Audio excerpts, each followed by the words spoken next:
So the January 6, 2021 insurrection revealed an uncomfortable truth to some. That is, American democracy is fragile and vulnerable to all sorts of threats. This is an uncomfortable truth for many because American democracy has, throughout our current memory, seemed to be on autopilot. We just sort of thought that because we were a democracy, we would continue to be so. Most rank and file citizens have never spent much thought on the fragility of American democracy and the many ways in which it could fall apart. But January 6th wasn't the first sign of trouble. It was one data point in a growing series of events that, when taken together, should sound an alarm and worry anyone who cares about preserving democracy. Charlottesville, voter suppression, election denialism, greater embrace of racially antagonistic politics through the Tea Party, the Unite the Right movement, and the seeds of authoritarianism being openly spread in the public discourse have left us on the verge of a very different day for American democracy. Christopher Sebastian Parker is here to give us his perspective on this and provide us with some much needed food for thought. Dr. Parker is a professor of political science at the University of California, Santa Barbara. He is an expert voice on issues of public opinion, Black politics, and right-wing politics. His first book, Fighting for Democracy, Black Veterans in the Struggle Against White Supremacy in the Post-War South, won the Ralph J. Bunche Award given by the American Political Science Association. The book explored the civil rights movement by gauging the extent to which Black veterans contributed to societal change. A second book, Change They Can't Believe in, The Tea Party and Reactionary Politics, was co-authored with Matt Barretto and explored the beliefs, attitudes, and behavior of the Tea Party. The book won the American Political Science Association's award for the best book in race, ethnicity, and politics. And his forthcoming book, also with Matt Barretto, is titled The Great White Hope: Donald Trump, Race, and the Crisis of American Democracy, and examines the causes and political consequences of his election in 2016. Dr. Parker is going to take such time as he needs to give us some of these insights. And following that, he and I will have a bit of a conversation about the topic, but that conversation will feature your questions. So I encourage you all to think about what you want to ask and post those questions in the Q&A function as we get to that point in the conversation. I will ask your questions as appropriate and as time will allow us to fit it in. Dr. Parker, thank you very much for joining us. The floor is yours. Nice to be here, Professor Fauntleroy.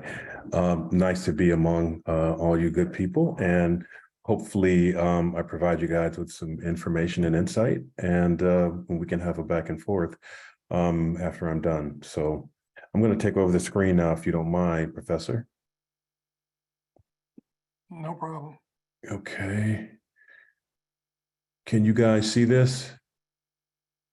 Yes. Okay. Okay, so race in the crisis of American democracy, basically the MAGA movement. So here we go. So are these fellow Americans, or do they see us, the balance of the population, as fellow Americans? That is to say, someone like myself or Professor Fauntleroy. And that is a question to which we return at the very end of this presentation. So just hang on.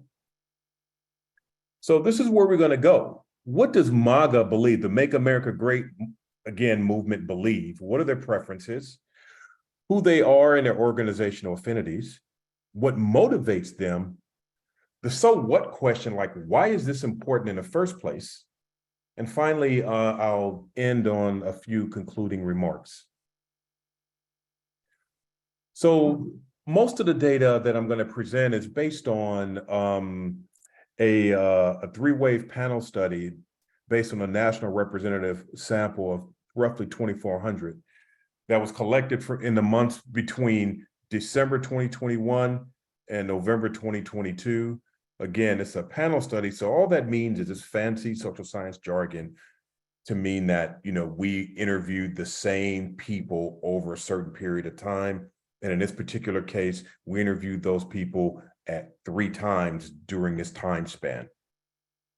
The key to this is that it permits us to account for a host of competing explanations when it comes to the policies and preferences and political choices that are made by folks on the far right, in this particular case, MAGA. So it allows us to account for a whole lot of other competing explanations. And so all what this means is practically, I'll get to later.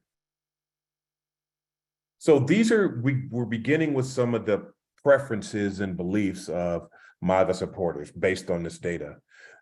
First of all, they don't believe 2020 was a fair election. Generally speaking, they believe the election results should not be honored. And that's not only confined to 2020, everyone. That means just moving forward, any election results are up for debate and adjustment. Furthermore, and related, they believe that the military should remove Biden and replace him with Trump. So we're talking about a coup. They agree with the assault on the Capitol. And they also believe, furthermore, that rioters should not be prosecuted, So in political choice, they voted for Trump in the 2016 primary and general election. They voted for Trump in 2020. And if Trump were to be on the ballot in 2024, they would vote for him again. They also voted for the House GOP in 2020 and 2022. No surprises here. As a matter of fact, much of this will not surprise you, but you will be interested in what motivates them, and I'll get to that shortly. Their policy positions, almost a year apart between December 2021 and November of last year, twice they prefer that the critical race theory be banned. They favored overturning Roe in the same time span twice in 2021 and 2022. They reject a mask mandate. They oppose a path to citizenship for the undocumented, and they favor deportation. Now, we would imagine, so the questions were framed about undocumented from Latin America. We would imagine that if this were pertaining to Western Europe, Northern Europe, perhaps even Southern Europe, hell, maybe even Eastern Europe, that their responses would differ. They believe that white folks are under attack. For example, they highly identify with whiteness.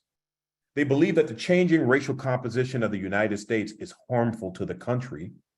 They subscribe to replacement theory, the belief that progressive elites are in cahoots with migrants from undesirable countries to replace white folk. They believe whites should still run the country even when it becomes a minority in 2044, or is it 2020, or is it 2042? It's one of those. Okay. Oh, let me move this. I gotta move this. Come on. Okay. They believe that racism is not a problem. They reject that Black and Latino communities suffer from any sort of discrimination. However, they do believe that whites are the victims of discrimination. They believe that cop killings or cop killing Black folks are isolated incidents and not systemic racism. They believe that civilians killing Black folks, for example, in Buffalo, is an isolated incident and not an example of systemic racism. And just in general, we asked a battery of 7 questions about different issues around race and racism. They do not believe racism is a big deal at all. They believe, in fact, that it is overblown. So we've seen, and this is just the tip of the iceberg, people, when it comes to their preferences and beliefs and political choices. And so I just wanted to throw that out there to get us started, just so that I can pique your interest in who they are, where they are, and the causes they support. So if we look at, now this is from a different data source. This is from another panel study where we interviewed just MAGA supporters. And as you can see, they're largely white, Christian, male, retired, a little bit older. They're not as Baroque as most people would think. You know, their average income approaching $50,000 a year, and roughly 28% of them have a college degree. Okay, that's only 10% shy of the national number. So, you know, unlike Denny Green said a few years ago, we are who they thought they were. Yeah, all the way up until we get to income and education. They are not who most people think they are. This is where they are located. So the heavier the dot, the deeper the red the dot, the higher the concentration of MAGA folks. Seattle, LA, you have a few in the Bay Area, Southeastern Texas, Miami, where else? We have New Jersey, New York, Chicago. So what does this tell us? This tells us that MAGA is not the rural country organization or identity group that most people think it is. MAGA tends to hang out around cities, metropolises, right? Or metropoles rather, cities, and urban areas, right? So, and in some suburbs. So these folks are not like in the country.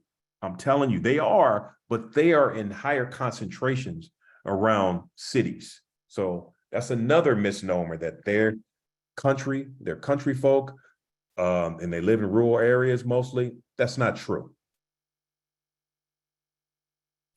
So what are some of the causes they support? Well, gun rights, right? They're high on that, which is scary. Charities, which is a good thing. They're pro-police, depending on if you're Black or a person of color or white, right? That could be a good or bad thing. They're not down for lockdowns. They're pro-life. They support GOP campaigns. They're down with Stop the Steal, of course. And then it starts to sort of tail off here towards the end: Tea Party affiliation, militia, and whether or not they, whether or not they spend time or they have an affinity with groups that support marriage, right? But all of this is kind of what we thought it would be up here. These are their group affinities, you guys. So what motivates these folks? Like, why? Like, what is the deal with them? Why do they have, such dispositions, towards people of color and frankly, towards democracy? Like, why is this? Well, it's driven by this concept that I've coined called status threat. And this is what status threat means: the perception of threat to one's way of life. It's really rooted in cultural fear. It's not so much material. Again, this is about symbolism, about the meaning of what social change does for them, right? And for them, they feel like it undermines their prestige and that the America that they've come to know and love is going bye-bye. And they want to do everything they can to hang on to it. So again, it's by way of social and demographic change. So if we look at any of these reactionary movements, and I'll talk about those shortly, that we've seen in the 20th and 21st century, it is all really kicked off by this perception of social and demographic change. Once again, it's symbolic, non-material in nature. And this is one way to sort of think about this: is a lot of people think that folks that belong to reactionary movements, the Klan of the 1920s was one, they think of them as economically anxious. That's a bunch of bullshit. It's not true. Yes, some of them are working class, no question about that. But how do you explain all the wealthy people, all the well-to-do upper middle class people who are part of these movements? I just showed you the demographics a few moments ago. Almost a third had college degrees. Most of them have incomes like right around $50,000, right? Not a whole lot of money, but it's not destitute either. So that suggests that this is really not about economic anxiety. So this work, status threat, is akin to work by some of our predecessors in academia: Gusfeld, Hofstadter, Lipset, and Raab, and then what Barreto and I have done when it comes to reactionary movements, and what I've done on my own when it comes to reactionary movements. So here are a couple examples of some of the questions that we use to gauge status threat. I'm worried by the way America is changing. The cultural changes happening in the US make our country a better place. Now that's reverse coded. They actually mean they don't make it, these cultural changes don't make it a better place. If America keeps changing, people like me will be left behind. So what you see is you see these temporal reference.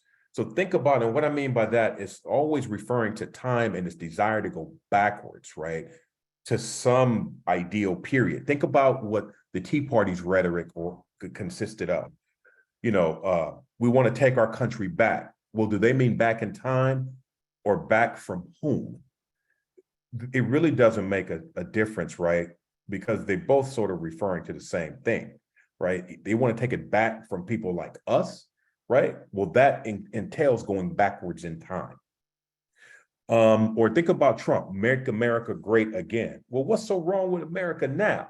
And furthermore, when was it ever great for people of color? Like, I want somebody to tell me when it was so great for people of color. So here's a so what question about why is this important? Why is this man up here ranting and raving about these people? Well, this is why. They turn out and they vote Republican at every turn. 2016 presidential election, almost 100% turned out and voted Republican. 2018 congressional, 100% voted Republican. 2020 congressional, 99% voted Republican. 2020 presidential, almost 100% voted Republican, right? These are MAGA supporters, not the Republican Party, but MAGA supporters, right? I'll get to the partisanship in a second, but just trust me, the MAGA movement is not the sum of the Republican Party. You look at their political activism, the percentage of folks who engage in all these activities, signed a petition, contacted a representative, participated in a boycott, and all of these are over 75%. And then you get to donated funds. That's over 50%. Attended a political meeting, that's approaching 50%. And then it starts to drop off and tail off from there. But what I'm trying to suggest here, people, is that these people are really politically active. So if people wonder why the Republican Party is overtaken by the MAGA faction of the Republican Party, right? This is why. Politicians want to get reelected. They want, so they're going to listen to the people who are the most vociferous. And frankly, it's these people within the Republican Party. But again, all of them are not in the Republican Party, you guys. Okay, so this is based on the data I just told you guys about. 36% of the electorate has a favorable view of MAGA. You know what that amounts to, people? That is 92 million people. 92 million. And even if we restricted it to the folks who have a very favorable view of MAGA, that's 65 million people. We emphasize the electorate and not the GOP because 61% with a very favorable view of MAGA are GOP, but 25% are independent and 7% are Democrats. And then 5% identify as other, and then the balance just didn't answer that question. But look at this. 61% of MAGA are GOP, but 25%. So you got 32%, you got 32% that are independents or Dems, right? And then you got another 5%, which roughly 40% in total, that are not Republicans. So this is not restricted to Republicans. The import of the MAGA movement, they're largely responsible for the election of Donald Trump. They constitute greater than 50% of the Republican rank and file. It pushes the GOP even further to the right, increasing polarization. Now, there's been a lot of talk about polarization recently, so much so that if we think about, the oft-cited book and, well-received book, How Democracies Die, Levitsky and Ziblatt, two Harvard political science professors, discuss in that book, like how American democracy is teetering at the edge. It's like almost going over a cliff. And a big part of that is the Republican Party running so far to the right, that it's like I said, they favor MAGA and a Republican Party because it's a tail wagging the dog. favors anti-democratic practices, like, trying to take away freedom of the press, interfering with the judiciary, free speech. I mean, it's really, really bad. Oh, and not to mention, but being behind, this crush on voting rights. It's the Republican Party in these states that are driven by the MAGA wing of the party that are pushing for these voting rights restrictions, like voter ID laws. The MAGA faction of the GOP, in other words, damages democracy. MAGA is not a one-off thing. Its predecessors were the Klan of the 1920s, the John Birch Society of the 1950s and 60s, and the Tea Party that came on the scene in 2009. People think they disappeared. They didn't disappear. People who were Tea Partiers then are MAGA supporters now, to the tune of 95%. 95% of the folks who identified as Tea Party supporters when we had Tea Party on questions now identify as MAGA supporters. The common thread, they're all quote unquote real Americans. That is to say, white, a middle class or better off, male, Christian, native born, heterosexual. If you can't check all of those boxes, guess what? You're not a real American. And so they all feel like this class or their group is becoming undermined and their position in society is threatened when we have social change occur. Like, for example, with the KKK, it was a return of the quote unquote new Negro from World War I, among other factors. I can name some other ones. This, the push towards women's right? First wave feminism, right? We can talk about, their fear of Catholics. We can also talk about their fear and concern with Jews and capital. So they were concerned about those things. And so, that led to the formation and sustained the formation of the Klan of the 1920s. And what's so important about the Klan of the 1920s is that it was not a regional movement like it was in the 19th century and in the mid 20th century. This was a national movement, y'all. This is a national movement. That's what makes it so important. Basically, anybody was either a Klan member or were affiliated with the Klan, or at the very least, sympathetic to the Klan. The John Birch Society of the 1950s and 1960s. Now, check this out, people. This group was so out there that William F. Buckley, the editor of the National Review, which was the conservative periodical of the day in the 1950s and the 1960s, they basically wrote out the John Birch Society because they thought they were too far out there. But the John Birch Society was largely responsible for Barry Goldwater achieving the nomination in the 1964 general election. Now, this is a man who only won 6 states in 1964. He won the 5 deep Southern states, South Carolina, Mississippi, Alabama, Georgia, and I'm missing one. Alabama, Mississippi, South Carolina, Georgia, and I can't believe I'm missing one. Louisiana. Louisiana, thank you. Yeah, Louisiana. So those are the 5 deep Southern states. And the reason why they're called deep Southern states is because relative to whites, they had the largest Black population. Goldwater won those 5 states and his home state of Arizona, 6 states. And you know what he said? He said, somebody asked him, like, why are you letting the John Birch Society play such an outside role in your campaign? You know what he said? You got to hunt where the ducks are. And then we think about the Tea Party. It was Obama and what his presidency represented. Now, this is important insofar as most people know, like, who the president is from the time we're little kids. The president has immense symbolic importance in the United States. The president is the face of the country abroad. The president is the face of government at home. The president, so far, since it's always been a man, has been the nation's daddy in times of distress and peril. Frankly, that was just a little too much for some white folks to deal with. It was too much. And so they turned out, that's when the Tea Party was formed in 2009. Ultimately, it was about, the Tea Party the retronym TEA, tax enough already, suggested it was really about fiscal responsibility. But in the book that Matt and I did, we show thoroughly that it was not about that. It was about this concern associated with Obama and what his presidency represented, social change.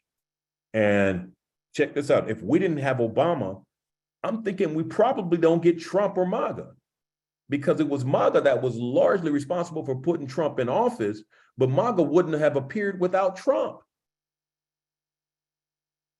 So to conclude, cultural and social change is at the root of motivating reactionary movements writ large, including now with the MAGA faction of the GOP.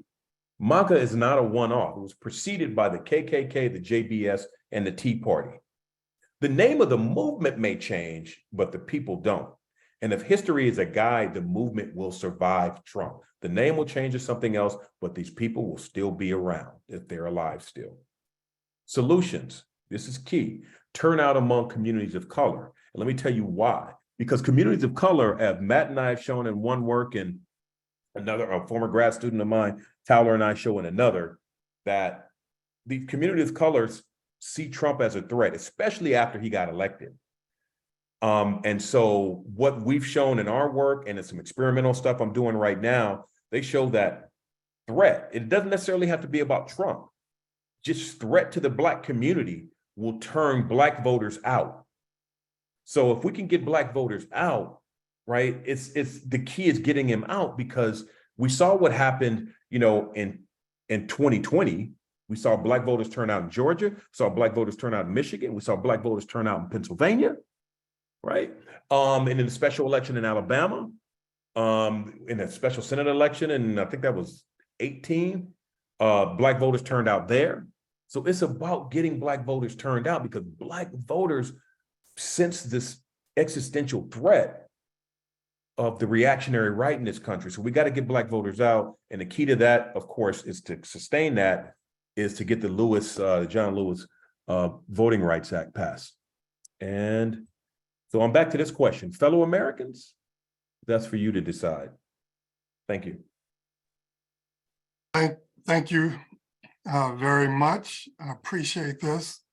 Before we sort of tease this out a little more, I want to mention that I forgot to mention in the introduction that, and you know this already because it concerns you, that you've started a public opinion firm, Black Insights. And so before we get into the subject of the evening, can you just take 30 seconds to tell us about Black Insights? Yeah, for sure. Black Insights is a polling firm that specializes in polling the Black population, but we also do just general market research. But where we depart is that we take, Chris and I, my former grad student is now a tenured faculty member, we take a really rigorous academic approach to it. I mean, so it's none of this sort of, hey, here's some crosstabs, here's some univariate, statistics here. We actually we treat the data that we have, that we collect, with the same care and professionalism and rigor that, that we do with our own academic work. And so that's essentially what we do. We do polling for issue advocacy groups. We do polling for campaigns. And yeah, we're new. We're only about a year old. So thank you for the shout out, Professor. Oh, my pleasure. This is important work that we need more voices in the space. So there's so many things that I want to ask you about in this presentation. I want to go back to the beginning where you were taking us through some of the preferences that these individuals that you interviewed had. Sure. So I give us a little more detail on that, because I'm curious, are there some particular statements that were made, anecdotes that were offered that stick with you after all those interviews, after all that time, that really sort of opened your eyes about what these supporters actually believe and want? Yeah, so of course, this is a gross oversimplification and distillation of the findings, and we have a whole lot more. But again, I wasn't surprised at all, Professor, because this is, again, the MAGA movement has its predecessors in the Tea Party, the Klan, the John Birch Society. None of this was a surprise to me at all. The fact of the matter is, and we didn't even have to trick them to answer any of these questions. I mean, like use any like fancy list experiments or something like that for sensitive questions. They just straight up answered these questions. And so what it shows, however, is the links. What strikes me, and it has struck me for a very long time. Again, these are the people who claim to be quote unquote real Americans, like real Americans, but yet they're willing to tear down all of the institutional infrastructure on which this country rests in order to maintain their group status. So it really doesn't matter. So they're not real Americans in that sense, right? So they're not real Americans in a sense that most people think about who Americans are, small d Democrats, right? Like who we're supposed to be, who we are, who we claim to be aspirationally, right? That's not who they are. These guys are autocrats. These guys are, have these authoritarian tendencies, right? Which is not American. Right. So you have this paradox here, which I just find outrageous. So one of by the way, I want to add one sort of timeline point to your list of the Klan, the JBS, and the Tea Party. I can, you've undoubtedly seen some of the reporting and research that came out around the time that Ronald Reagan was elected in 1980. And that, remember, it took him a week to repudiate an endorsement that he had received from the Ku Klux Klan, right, in support of his 1980 campaign. And so I think that election, that campaign launched in Philadelphia, Mississippi, yes, sort of helped to, keep this along. I believe you're 100% right, and that this isn't a one-off. If you look closely at American history, political history, throughout the 20th century and since, you can find tent poles that you can point to, and there's almost a regular interval in which these kinds of things occur. Again, whenever I could have gone back to the 19th century too. I could have talked about the Know Nothing Party, the first iteration of the Klan, of course, right? I mean, anytime you see any sort of racial progress, here comes a racial retrenchment. You can set your watch by it, right? We get Reconstruction. Oops, here comes a Klan. Right. So I'm gonna open this up and go to the audience questions in just a second. And I want to thank everyone who's posted. We got a ton of questions. Thank you all very much for jumping in on this. I'm going to get out of the way and go to your questions in just a second. But there's one bit that really I find very curious. So everybody knows, that conservatives generally, they don't like woke, right? They're anti-woke. They don't like CRT. They're anti-CRT. But in your interviews, did any of them accurately define critical race theory? Man, they couldn't tell you the difference between a communist and a socialist. Right. Okay, so no, they don't know what it is. They just know they don't like it. They drank the Kool-Aid. Okay. They drank the Kool-Aid, right? Okay. Of course, they wouldn't do it literally because it's a black, but So on to the questions. I want to start and thank all of you. I'm going to read your name if you don't mind. I want to start with Elijah White, who asked the chicken and the egg question, and that is, did Trump create MAGA or just embolden them? Well, so technically MAGA already existed because they come from the Tea Party. So Trump just emboldened them. So think about, initially, this, I know it's going to sound crazy, but Ted Cruz, was the Tea Party favorite. But Ted Cruz wouldn't go completely where Trump went. So the reason why he knew that Trump was going to win, like I knew this way before anybody else because I knew how Tea Partiers thought, is that I knew that if he said everything the Tea Party folks were thinking, he was going to win, right? Because the Tea Party, we estimated the Tea Party to be roughly 25 to 27% of the electorate. Now, MAGA's quite a bit bigger. So I would say that Trump knew these types of people were already out there. So he just filled a vacuum and they came running to him. Wow. Okay. I got to tell you, I was a little naive about that. Just to be straight up about this, I underestimated the nature of American racism and misogyny. I just thought that while it always Wait. Please don't tell me. Okay, when we get in private, man, we're gonna have to talk about this. let me just frame it a little bit. Let me just frame it a little bit. I'm not All right. naive in thinking that these things don't still exist. Of course they do. I just didn't think that the country was prepared to elect someone who had never served in any meaningful capacity in politics, and I just missed it. I just didn't think it was going to happen. So I'm gonna. You and I are going to have a conversation about that later. One thing I just want to mention real quick. Right. So one should never underestimate the mobilizing power of negative affect, anger, especially anger and anxiety. Right. Right. That just does. I mean, why do we think that the Republican Party for so many years has been able to punch above its weight class? Because they traffic in negative affect. Mm-hmm. Okay. Well, yeah, with that conversation, you know, we don't even have time for all that, but we'll schedule something else at some point. So next up is a question from our dean, Mark Rozelle. To what do you attribute Trump's improved showing in 2020 over his 2016 results among Latinos, Asians, and somewhat Black men? Okay, I can speak for Black men, right? Latinos, I don't want to claim to speak for anybody else. Right. But what I would say, I mean, there are two things, right? There are actually three. His tough talk, right? Because many Black men, this is documented, consider ourselves to be, well, I shouldn't say me now, like, because I'm too old, but tough, right? And have some swag. Right. So I think they identified with that.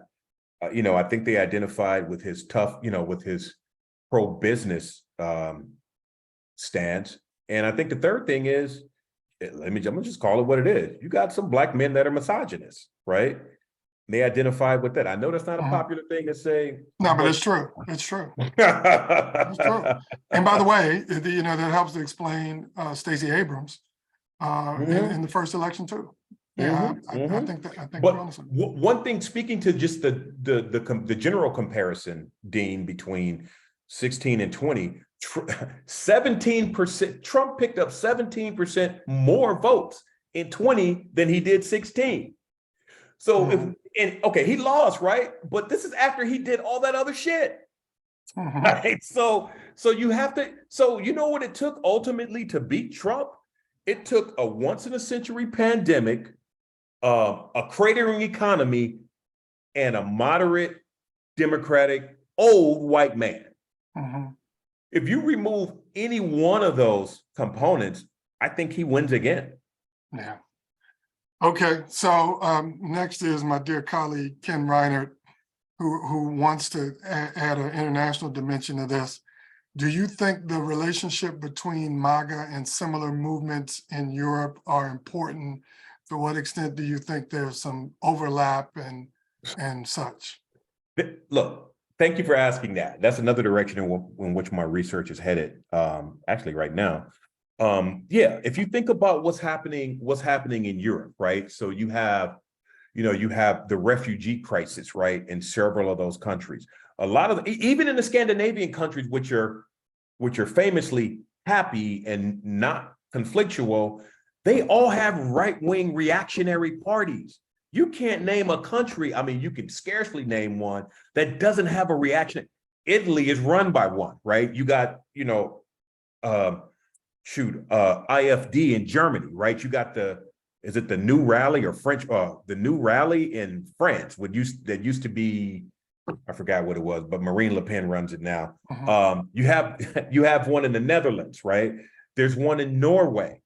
There's one in Spain, right? They're all over the place, right?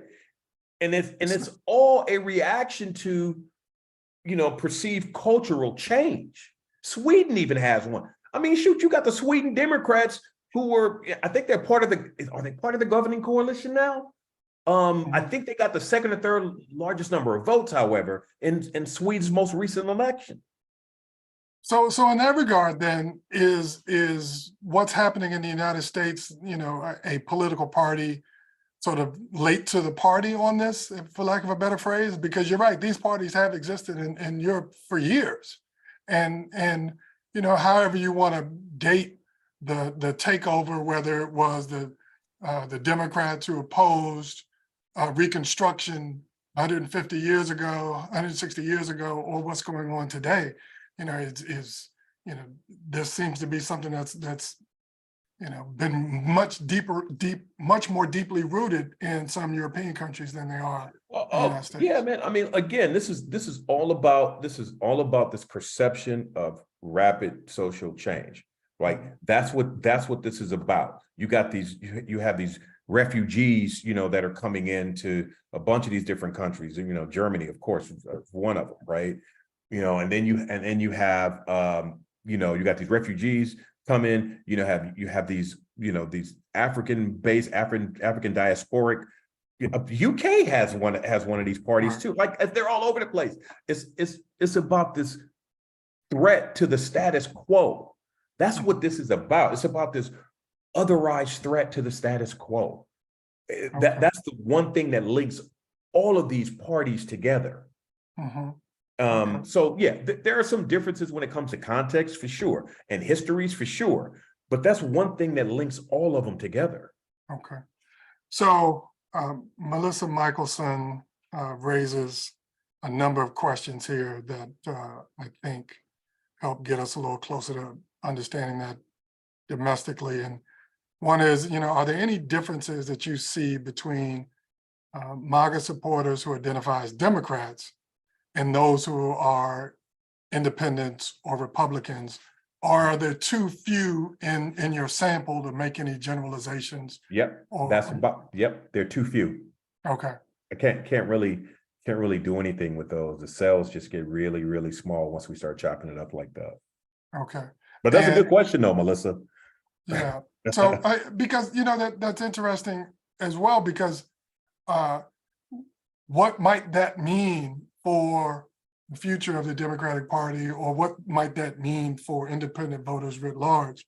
I'm thinking back to some of the work that I and others have done about the change in the Republican Party. And you go back to the Lily White movement and the post-Reconstruction era, and it ends up remaking the party. And I'm just, I will be curious to see as we go forward how that will unfold. Additionally, she asked, what insights are added to your data due to the panel nature of the surveys? And were there any interesting changes over time as you conducted these interviews with the same people, but at 3 different intervals? Well, frankly, we just got the last, we collected the last data, I think November, December, we got it clean. January, we actually had it. So I really haven't had a chance to check out some of the, I haven't had a chance to estimate any dynamic models yet. I hope there are some, right? But I can't answer that question right now because I haven't had a chance to dig into the data too much, because as many of you know, I've moved institutions, right? So I haven't really had a chance to do much of that yet. So, one of my ongoing sayings, whenever I get a chance to say it, is that politics results in policies that impact people. And we are on the verge of a presidential election. And the Republican Party, for example, is trying to, and both parties do this in certain ways, trying to walk down 2 sides of the street at the same time, holding on to its base while at the same time trying to be open to new voters and hope that the base doesn't see it and get upset. So I'm thinking about Tim Scott, and I'm thinking about Byron Donalds in the House of Representatives. And that brings me to a question from our dear colleague, Kalila Brown-Dean, who wants to know, how do these insights map onto the growing cadre of conservative Black candidates and elected officials whose rhetoric often matches key themes in your findings? You know what's funny? Let me just say something by way of just loose comment here. This is turning into an episode of This Is Your Life. Like you naming all these people I haven't seen in a long time. I'm glad folks, Melissa and Kalijah Brown, the Dr. Brown Dean, and folks like that are showing up. You guys are making me smile. So thank you for the questions. Can you repeat her question again? So yeah, no problem. How do your findings, these insights that you've developed, sort of connect and map onto this growing? She writes a growing cadre. It's basically her question, like, how can does she mean the Republican Party writ large, or is she talking about how she's very specifically saying conservative Black candidates, and I get why she's doing that, because not all conservative Black candidates are Republicans, but that one way to rise in the ranks of the Republican Party is to be a Black conservative, of course, who speaks some of that anti-Black rhetoric. She's trying to see, are these findings sort of lining up with what we know has happened in that regard? Well, as far as the racial, so we have so few, like we got maybe 10% of the sample, maybe a little less, that's Black, right? And I haven't, basically all I've done, with the non-white part of the sample, which isn't that big, is just to estimate how many I have, that participated in all three waves, right?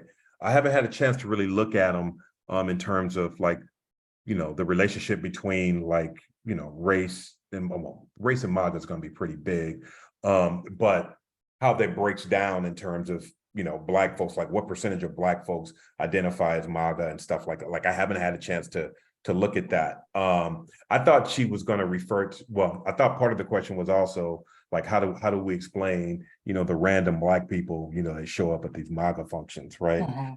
But I think someone like Tim Scott's not with the MAGA faction, as far as I know, and Byron Donald is not with the Freedom Caucus, as far as I know, the House Freedom Caucus. So I think they fancy themselves as more establishment conservatives. I think that, I think you're right, Professor, that, some try to curry favor in the Republican Party by, stating things that are, at least tangentially anti-Black. I don't see anybody that's an elected official that's Black actually going all the way to the Candace Owens kind of stuff, right? But to answer Kalilah's question, I haven't looked at the data. I'm sorry because I have to answer some of these. I haven't looked at the data yet because I just got it and I moved, so I haven't had a chance to really look at the data and some of this data in depth. Okay, no problem. I'm sorry, Kalilah, I got a pun on that one.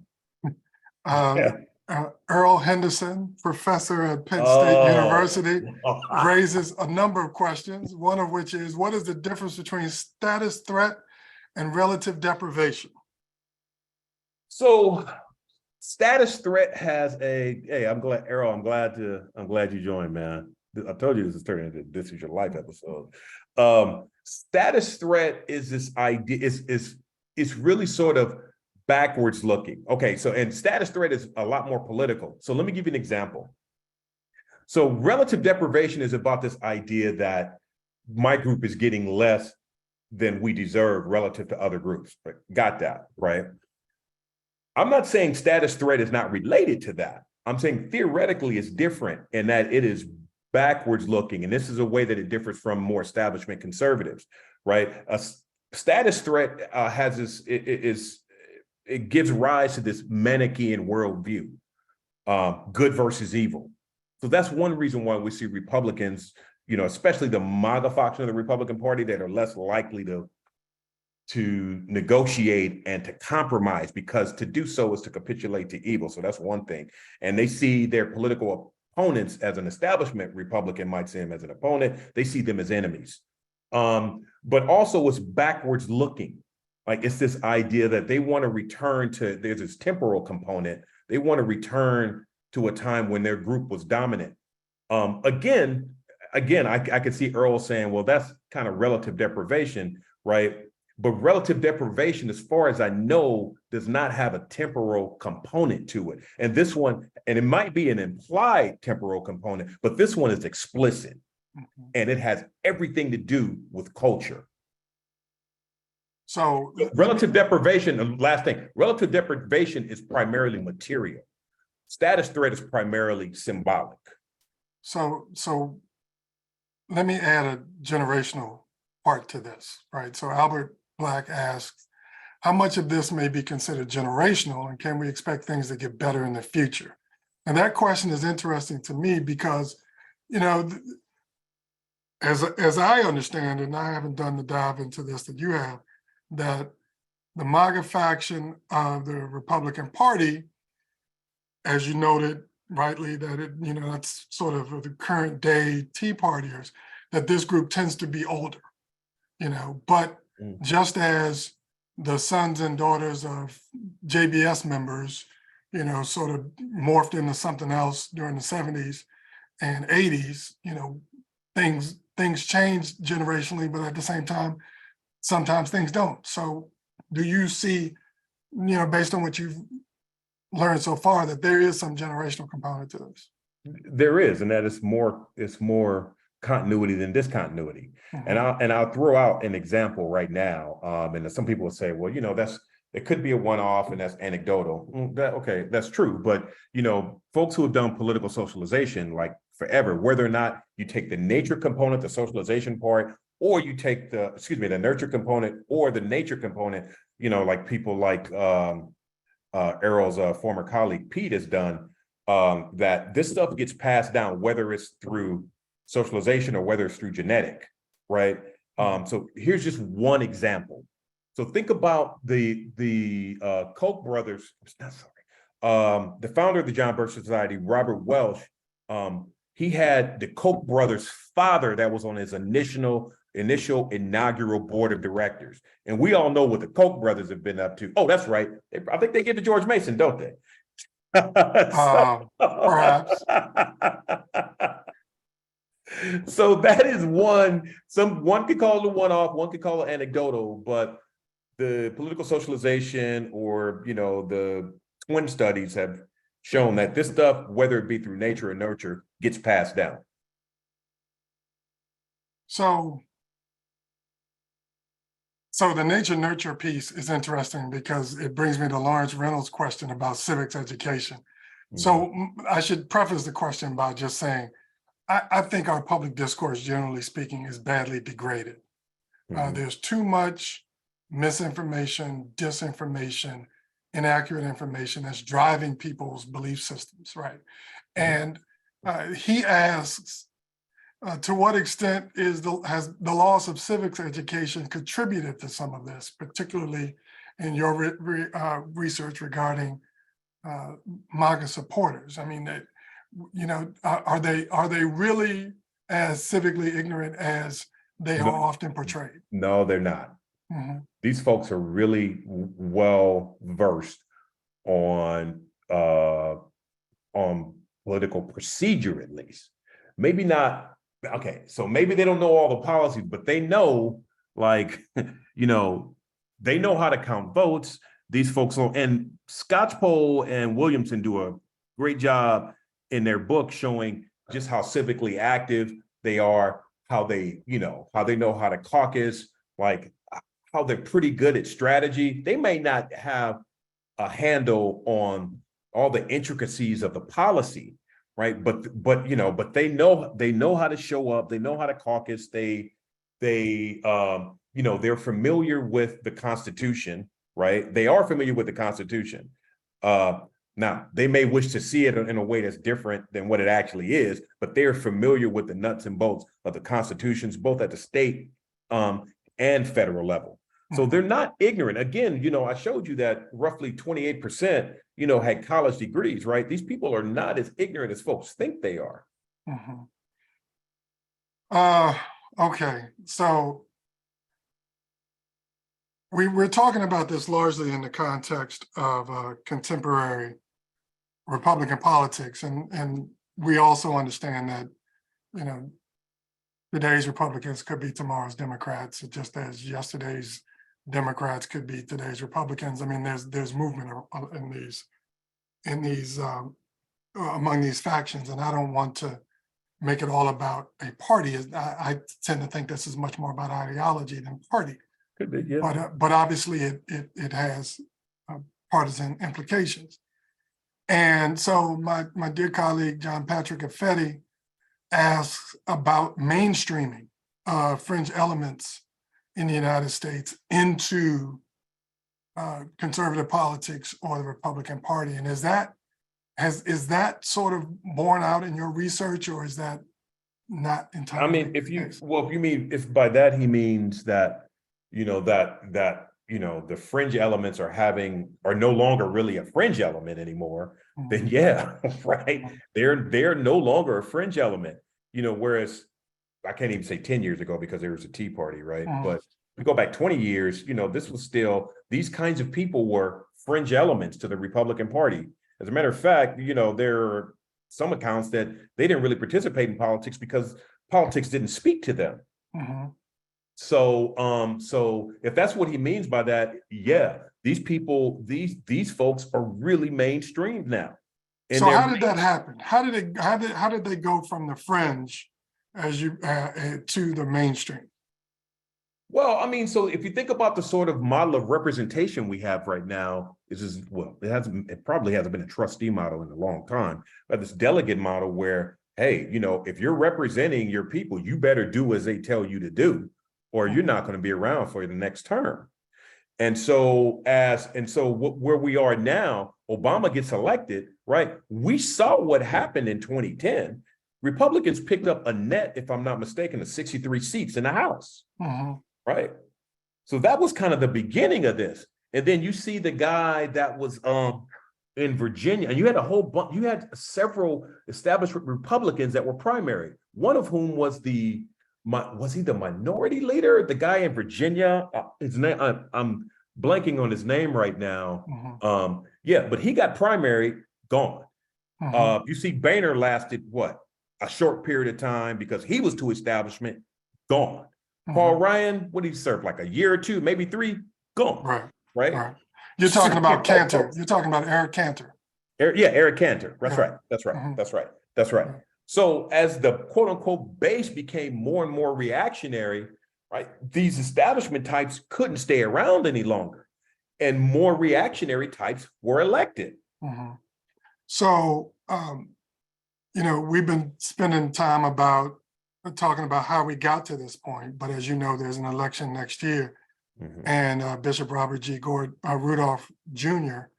Asked a pretty interesting question about the MAGA following. We know they're closely tied to Trump, but is it possible that they may go with another candidate instead of Trump should Trump continue to stay in? And who might that be? And what's the profile of what that candidate could be? If Trump stays in, that's a really interesting empirical question. Like if Trump stays in and, and DeSantis, comes off the sidelines, right, and runs, like, what will that do? Where will the MAGA faction go? I would like to think, just as an educated guess, most of them will stay with Trump. But if for whatever reason Trump drops out or he gets convicted of something and he gets his ass locked up, right, and DeSantis remains in a race, which why wouldn't he? Then they're just going to go with DeSantis. Okay. So yeah. Go ahead. No, you go ahead. Go ahead.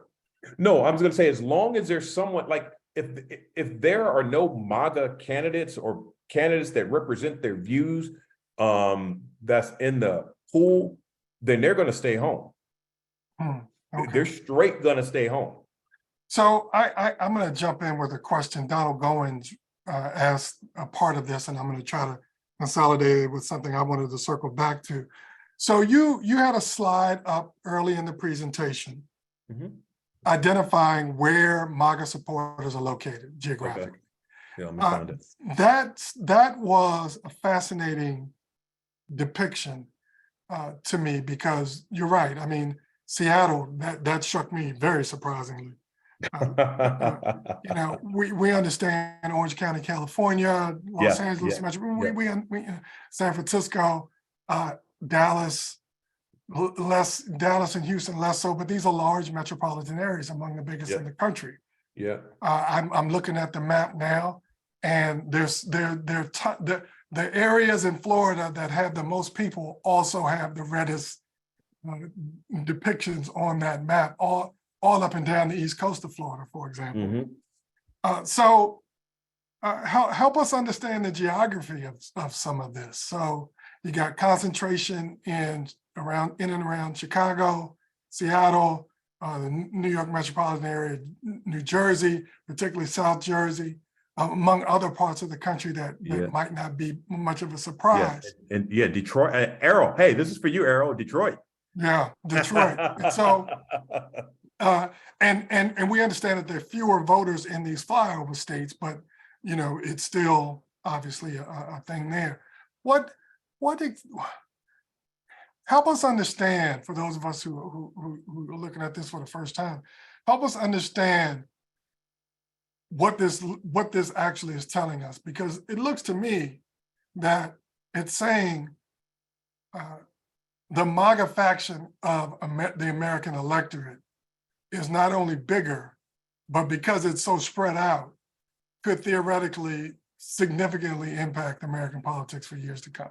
Well, like in a blue state like Washington, no way. California, no way, right? That's not happening in those kind of places. New York, no way. In other places, it quite possibly could. But let me explain to you like why, you see them, in relative close proximity to these cities.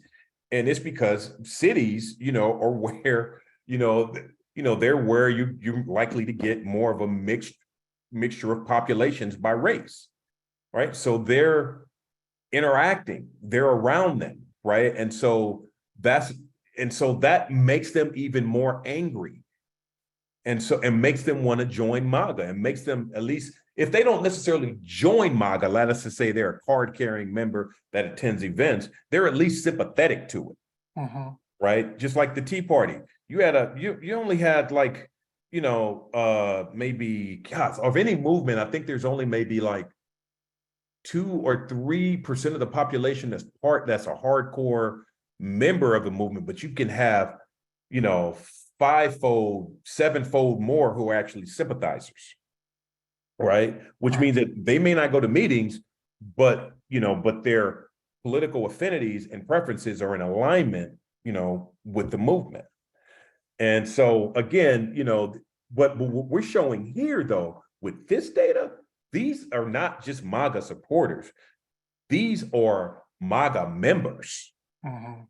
Right. And so again, my hypothesis is that, these are relatively dense areas, where you have a mixture of populations. And these are, and I mean, where are MAGA folks likely going to be more riled up? Well, around more progressive places.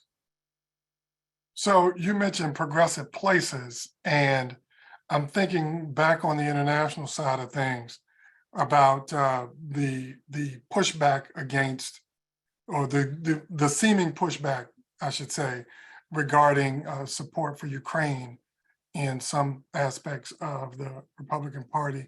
And those tend to be, at least at first blush, MAGA members, so to speak. And I'm thinking about Ukraine. I'm also thinking about democratic development in Africa, and bringing it back home, sort of this maintenance of democracy in the United States.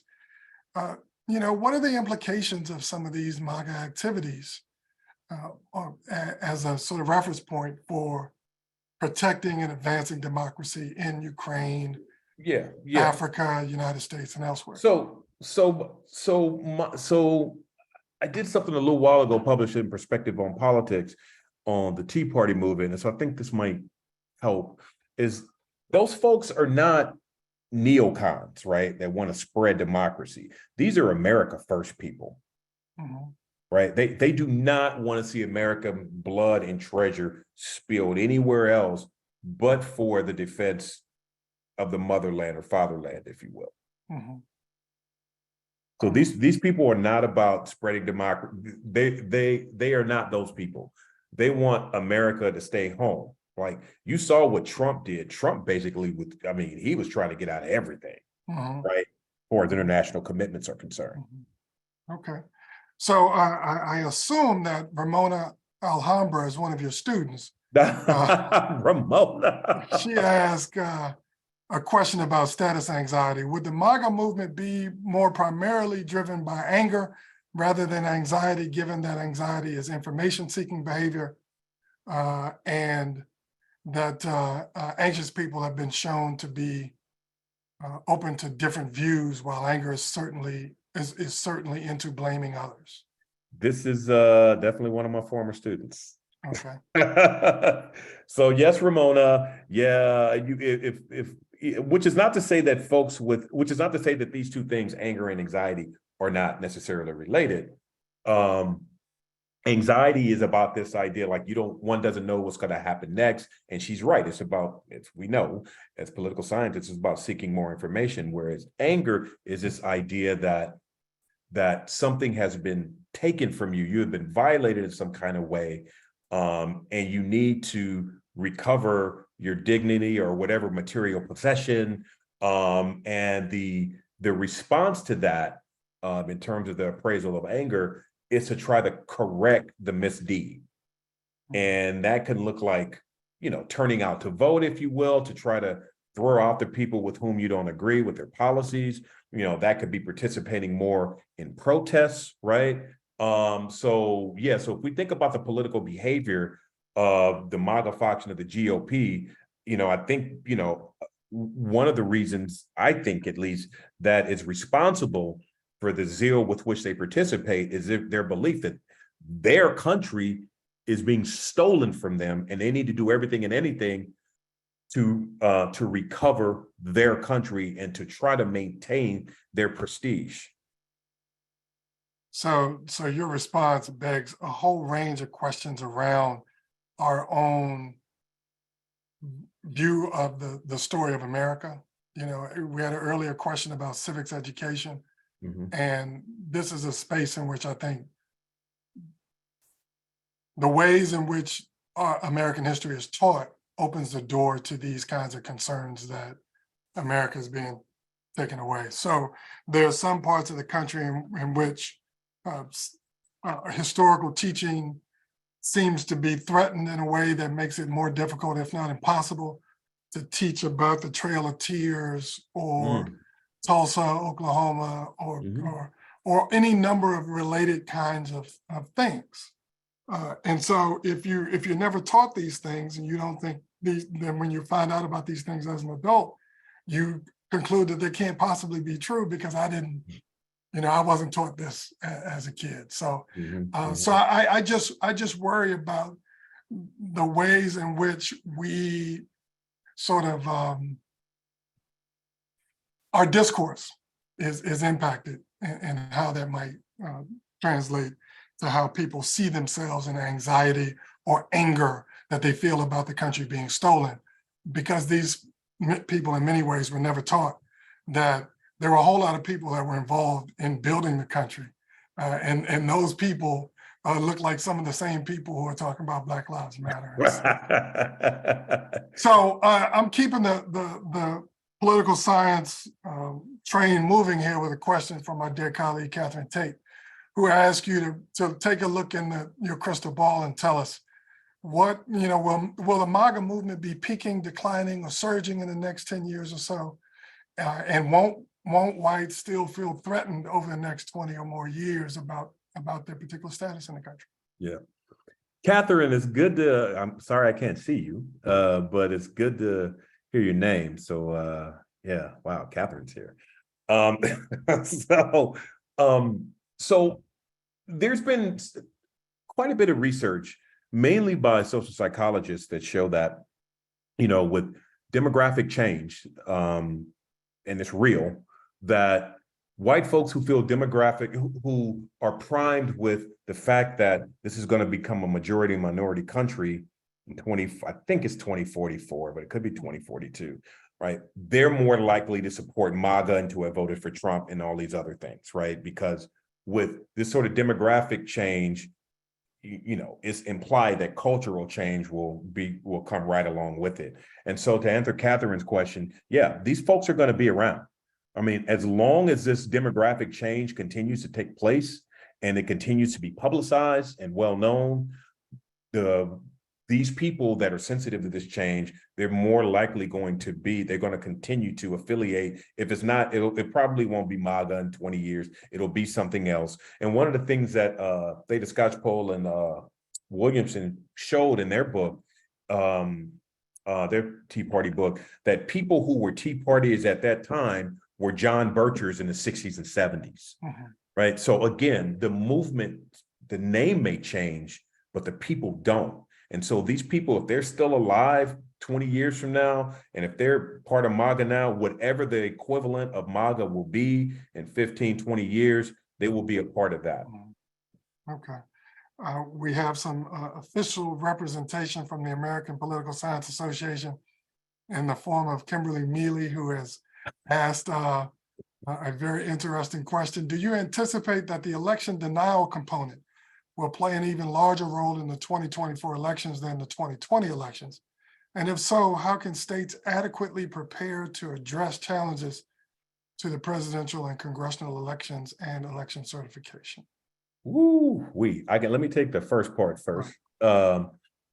I think that, so based on one of the slides I showed, that, there are some folks who believe that, that basically all elections should be contested, right? That they're never really settled. So if their candidate doesn't win, then election deniability will be a part of 2024 as well. That's, at least that's what the data suggests. And then just as an educated guess, that's what I would say.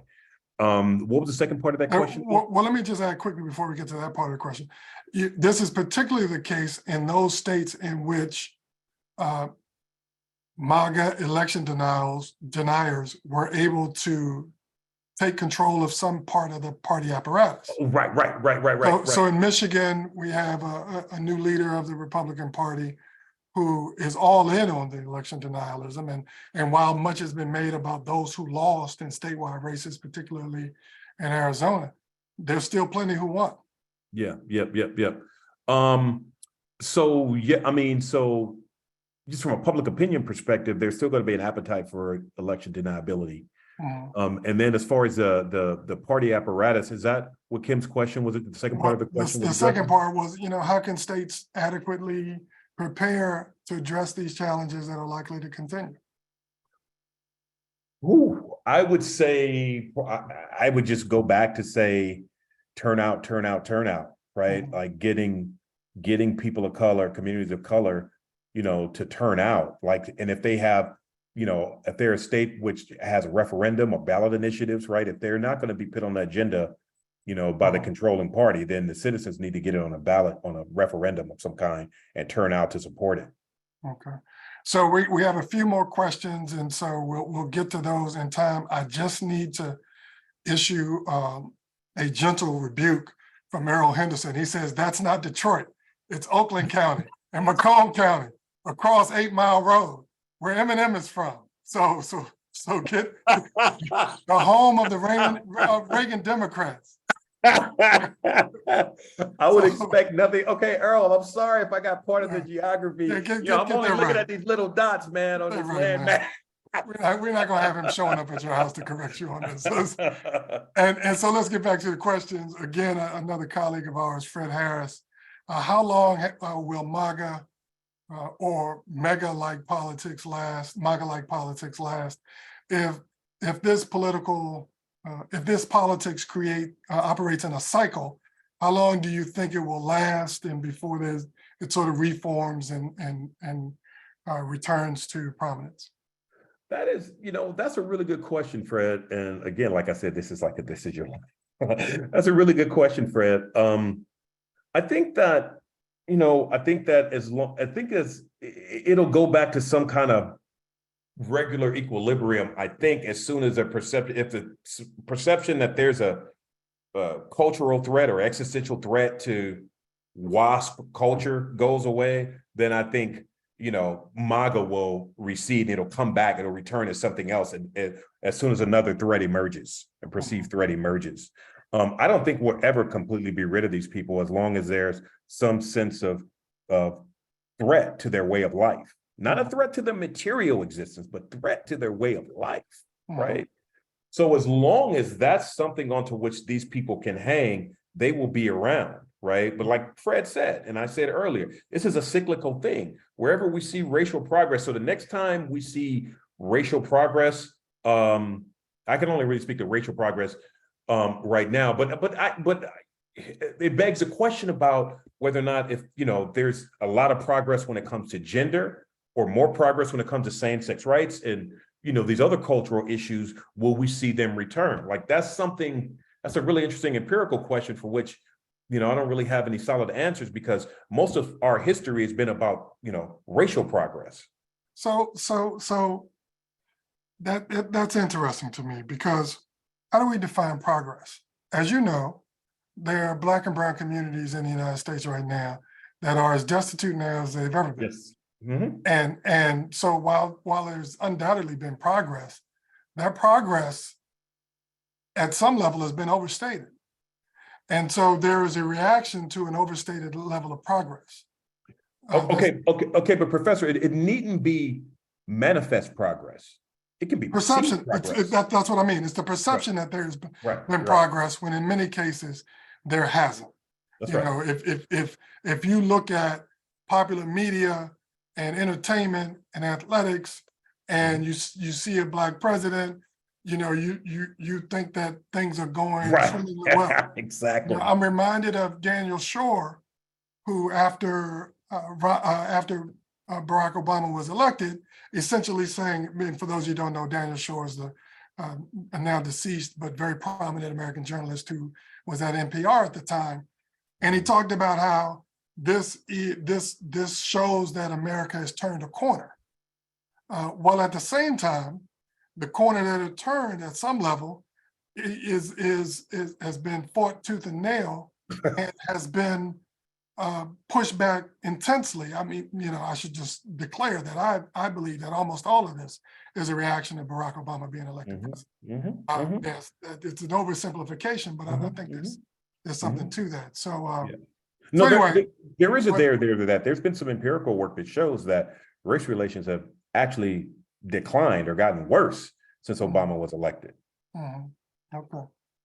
J. Mark Evans wants to know, do you think if one of the MAGA supporters, such as Sean Hannity, were to run in Trump's absence, they would have the ability to take the nomination over someone like DeSantis? Ooh, that's actually a really good question. That's a really good question. I don't think they would I don't think they'd be able to beat DeSantis, right? But that's a good question. If DeSantis is in, then I think DeSantis wins the nomination. If it's without DeSantis and no Trump, then I think it's a horse race, right? Because I think some establishment folks, well, it depends on who else is in the race. But that's actually a good question. I got to think about that one. Okay. Well, we are out of questions from the chat. I just do want to close on some general thoughts about what all this means for democracy, right? Do you have any insight on what the growth and expansion of the MAGA movement could potentially or theoretically mean for American democracy, and what might it take to actually happen? So here's the irony, and this is something with which I've wrestled, for some time now, because, a bunch of, my work in the last few years has dealt with, the book I got going on with Matt and some of my other stuff with my former student. What we have shown across racial minority groups is that the more, this is when we had Trump and now I have MAGA, but the more folks fear or loathe Trump, the more likely they were to turn out. So and I got some more stuff with some experimental work that I've done that shows that, so you have like folks who are like, just say Black men and Black women, and among that group, Black women tend to turn out at higher rates than Black men, right? That's a fact, right? Here's the thing though, that as threat increases, the gap in turnout shrinks between Black men and Black women, because with Black women, it's a ceiling effect. They're turning out. Black men, that gap starts to close. The more threat increases, right, the more that gap closes. So threat has a lot to do with this. And so to the extent the MAGA movement is going to continue to be around and Black folks continue to see a threat, or other communities of color as well see threats, then it's going to push them to turn out even more. So this begs a normative question. Because regardless of what we think about their policy preferences or their political choices, that threat is actually turning out these people on the far right. So look, this threat of Obama brought people in from the sidelines, right? Isn't that what we want in a representative democracy? Yeah, theoretically that's what we want, right? But that's driven by threat. What about on the left, on the progressive side, with feminists and communities of color? Threats turning them out. So in a sense, democracy is actually expanding while threats to it are actually look like they may be foreclosing on it from the right. So then again, it's a normative question. Is this a good thing? If threat is getting people out and it's contributing to the expansion of democracy, right? Is it a good thing? Okay. I don't know the answer to that one. Neither do I. I have to consider it a little more. So we're gonna close now. I want to do a couple things. One, I want to thank you for taking the time to do this. This is the kind of conversation that the Race, Politics, and Policy Center at George Mason University wants to help accelerate and put things on people's minds. You know, undoubtedly some people agree and disagree with what they've heard tonight, and that's fine. What we're trying to do is inform the discourse. And then finally, I want to bring Melissa Michelson back into the conversation. She said some nice things about the conversation, and she concludes by saying, hope to see you in person sometime soon, Dr. Parker. Hey, Professor Fall-Troy, if I knew that it would just take you hosting something like this for me to be in touch with all these friends of mine I haven't seen in a long time, I would have done this a long time ago. Well, don't worry, we'll bring you back. We'll bring you back at some time. So I want to thank Lena Anderson. I want to thank Aydin Guvin for helping us get this off the ground on the tech side.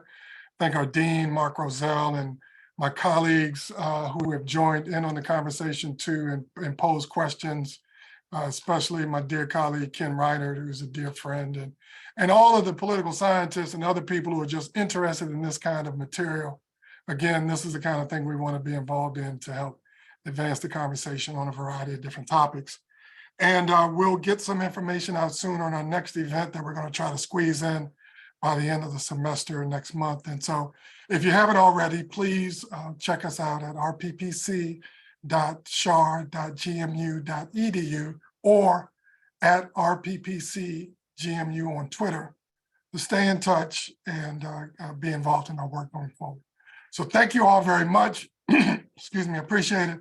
Have a good evening, and we'll see you next time. Thank you. Bye, you guys.